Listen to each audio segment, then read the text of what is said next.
Matinale Info, Europe Matin Week-end, Pierre de Villeneuve. C'était l'une des hypothèses, elle est maintenant la plus probable. Le no deal se dessine de plus en plus entre l'Europe et le Royaume-Uni. Bonjour Bernard Spitz.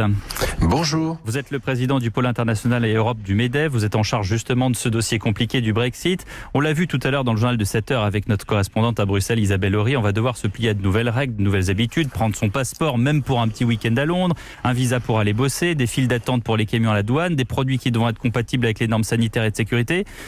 Il y a des conséquences. Est-ce qu'on a quantifié un peu tout ça, Bernard Spitz ? Oui, alors de toute façon, toutes les conséquences que vous venez d'évoquer, elles auront lieu à partir du 1er janvier. Effectivement, c'est bien ce qui va se passer. Qu'il y ait un deal ou pas de deal, de toute façon, tout change.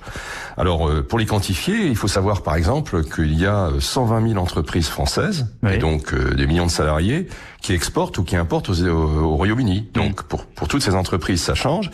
Et on a fait le calcul que le quart d'entre elles, 25% de ces entreprises, donc 30 000, n'ont jamais fait du commerce hors Union européenne. Donc pour elles, ça va être vraiment un big bang parce qu'il va falloir s'adapter à des règles, à tout ce que vous venez de dire, à des formalités nouvelles, à des déclarations en douane, à toutes sortes de formalités qu'elles n'ont pas l'habitude.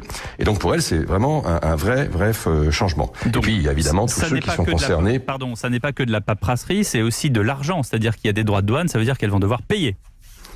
Oui, à l'import comme à l'export. Alors là, c'est vrai que selon qu'il y a ou pas un deal, ça change des choses. Par exemple, s'il n'y a pas de deal, ça veut dire que c'est les règles de l'OMC qui s'appliquent, oui, sur les échanges de biens. Donc ça veut dire que sur certains produits, il y aura des droits de douane et on sait que ça varie selon la nature des produits. Par exemple, sur les produits agricoles, c'est des droits de douane très élevés. Oui,